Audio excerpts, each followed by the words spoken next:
Being middle-aged might just be the worst state of purgatory to be in. At least when you're a child, you're anticipating what's next, and then again, when you're elderly, you're again wondering what's next. Pretty much everything in the middle that should be enjoyable is mostly filled up with financial distress and emotional damage. If you personally can relate to anything we just discussed, or have just been enjoying my daily different commentaries over here on the page, then don't forget to like, comment your thoughts, opinions down below, and subscribe to see my daily videos right here on the channel. And a huge shout out to the handful of you guys checking out those links down below in the description. Those are always some of the best ways to support me and the content around here. Now, let's begin this shit show. I just got home from work, and I literally just threw on some dirty-ass shirt and threw myself into bed. I could care less how my hair looks like or what I smell like. I've never been this tired in my life. I don't even know what day I am on in the week. I think I'm working 13 days straight. I don't even know what day I'm on. This is outrageous. And then here I am on TikTok selling myself, trying to get some views, so maybe TikTok will throw me some money. Oh, God, what am I doing with my life? And I'm going gray and bald at the same time. How does this even happen to people? I gotta get frownies. Rosemary oil? I need frownies and rosemary oil. Look at this. Who said getting old is wonderful and that you'll enjoy middle age? You were smoking crack, or you on some major... That's what you were on, because there is no way anybody in their 50s is enjoying this. I have got to reach out to somebody who does Botox or hair replacement. I don't know. I'm just falling apart all over the place. I don't even want to... And now I'm losing weight and I'm starting to sag. So this is why I wanted to stay fat, because none of this stuff would happen to me, because the fat was pushing this all out. Just when you think life is going to be better. And it's not, because you start falling apart. I need a vacation. How can I change the outcome of my life? Because this outcome is not happening. I need new glasses. I can't even see out of these either. The list goes on and on and on. I'm falling apart. How about you? Now, being middle-aged just feels like the most interesting state of purgatory to ever exist, because as I stated in the intro of this video, when you're a child, you're anticipating what's next, and you become an adult, and you're just waiting and waiting and waiting, and it's kind of like a movie. You're kind of waiting for, you know, the climax, and then it never really happens. You can just get to the movie like, wow, what a lackluster experience that was. And then you get to your elderly age, and then again, you're wondering what's next, because you're inevitably getting to death's door. Now, the more I slowly creep up into these age groups, being middle-aged, I'm currently 25, but I know people like to act like you live to 100, but the average person, at least here in the States, lives to around 75 years old. So, and my dad, my grandparents didn't really live very old either. So I probably will see myself living around the 70s, the 80s, just like the average American. So with that being said, me being at 25, I'll probably be in my middle ages, 30s, 40s, 50s will be the higher end if I get lucky and if I can one day afford to live healthier than I do now. But really, growing old is such a depressing reality, because everybody around you either dies, they are, dealing with different things in life, and you just kind of grow apart. You're watching your body age, so that's a lackluster experience. I mean, some people, they, might, flourish into their later years, but no matter what, eventually your body will decay, and whatever you have now will eventually be gone. And everything around us that we currently have right now will be gone, because everything continues to change. And the older you get, the more you grasp that feeling and that reality, and it really kind of sits with you and kind of humbles you a bit. So has middle-aged helped you in your mind and your mental and your mindset, or has growing older kind of diminished your reality similar to mine? So there's a concept of a U-bend to life satisfaction, to happiness. So all over the world, people who are middle-aged tend to be less satisfied with their lives than people who are young, enjoying themselves, and older people who are retired, looking back on a life well lived. That has flipped recently, according to a new study in Plus One by 3 economists. For the first time in recorded history, apparently young people are now the most miserable age group. Not middle-aged people who have the little kids and the older parents and the aging bodies. Young people who are supposed to be loving life are now saying on a daily basis that they're feeling despair at a greater rate than the other age groups. They think it might be the phone, but there's not good evidence there.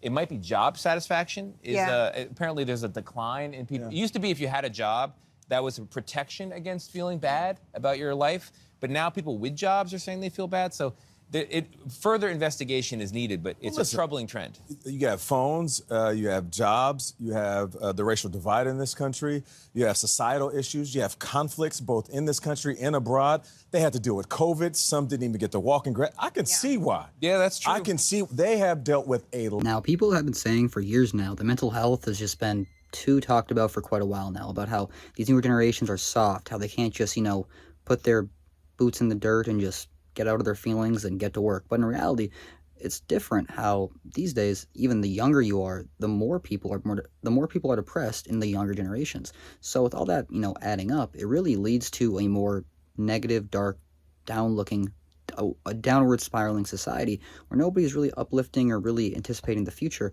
other than maybe the billionaires because they've seen the glorious of life. But then again, for them to get there, they've probably seen the treacherous, evil hell of life to get there, and then they're probably not the best people either. So I'm not saying everybody who's rich is bad, but a lot of poor people, rich people, this is really the back and forth that we have going on in life. And then with everything being so kind of like revolved around money, that despite how much you have, you're always still comparing, so you'll always, no matter what, eventually as a human, in the state of mind that we have, that are just wired to be, you'll feel somewhat of like a loser, or you can always be doing better, because there's always something next, there's always a next step, and there's always a next level, which I think is a good thing. I think we should enjoy that, because, I mean, if you had everything in the world, nothing else to go after, what's the point of doing anything? But at the same time, I don't think it's really supposed to be comparing to what your neighbor has. It's supposed to be comparing to what you had last year and then being grateful for what you have, because many people have nothing. So what do you personally feel like? Do you think this is just a generational crisis, or is this something that, or is this just something that will continue on and possibly even get worse the more time goes on? One of the most difficult things I had to accept in my 20s, especially my mid-20s, was that no one was coming. I hated my career, I hated my job, and I was sitting there every day thinking, just like college, that I would ultimately figure it out, or, finally, once I get that degree, things are going to work out. And this is a really hard realization I had to learn first and foremost, and you're either going to learn or are learning right now in your mid-20s. Nobody is coming for you. If you don't like your job, you have to do something about it. Otherwise, no one's coming for you. You have to make that career change. You have to swallow your pride and potentially start over, or admit, even worse, that you were wrong and you spent 4 years in college or 3 years in this job and ultimately you hate it. It didn't go anywhere. Again, first and foremost, I hope that you actually like what you're doing. I hope that you've already found the career that you like, but I'm guessing if you made it to the point in this video, you don't like it. And I just want to reemphasize again, it's not easy. It's not to say that it's always going to work out, but I made a career change at 28, best decision I ever made in my entire life. And I say that because I procrastinated for 3 years and did not do anything about it. This is something that I personally really had to learn, especially as a young man, is that nobody's coming to save you. Especially the older you get, there really is nobody coming to save you. Whether that is your employer, whether that is your parents, whether that is your significant other, your friends, your family. The older you get, especially, with like everybody else having their own problems, there's really nobody coming to save you. And it really always ends up being in these financial terms. As you guys know, I've been having this weird, financial crisis the last few months. I've been in this season of down spiraling myself, and I've been kind of thinking about, what have I been pondering? Have I been kind of just coexisting with who I could be? When in reality, I feel like I'm just genuinely just sharing the raw reality of what it is, and many people can relate. And I really want to touch on how when I first initially started this channel, I thought a lot of people that would relate to me would be my age. But a lot of people who have related have been my age and a lot older than me. A lot of the older folks, you guys have lived these journeys, you guys have felt these experiences far longer than I have, and you guys are just stamping like, damn, this kid kind of knows what he's talking about. Let's, pat him on the back and let him know that he's not alone here. So I more than definitely appreciate that. And it definitely is a weird world out there when you realize that there's a lot of people out there dealing with similar situations that you are right now, at the same time, possibly even worse. And quite a weird reality that is. That's going to wrap up this video discussing the poverty-stricken world that we're currently living in. And we personally can relate to anything discussed in this video. If you hate being middle-aged or if you love it, I'd love to know all those different thoughts, opinions down below in the comments, as well as a huge shout-out to the handful of you guys checking out those links down below in the description. Those are always some of the best ways to support me and the content around here. I'm trying to be as consistent as I can, and I'm trying to be more open and honest and authentic as a creator. So I know a couple of you guys have been appreciating that. A couple of you guys want me to go back to just the straight-out, simple talking points, and guys, don't worry, there will be videos like that too. So there will be a whole spectrum of videos on my channel. Just watch along. Either way, I want to appreciate you guys who are here, and a huge shout out, and I want to give a lot of acknowledgement to the handful of you guys who do go above and beyond supporting, especially those links down below in the description. Genuinely does go such a long way right now, and man, I'm in a really rough season, but we're gonna get out of it. It's just a season, okay? There will be a next one, hopefully. Either way, I appreciate you. Hope you enjoyed. See you next one. Bye.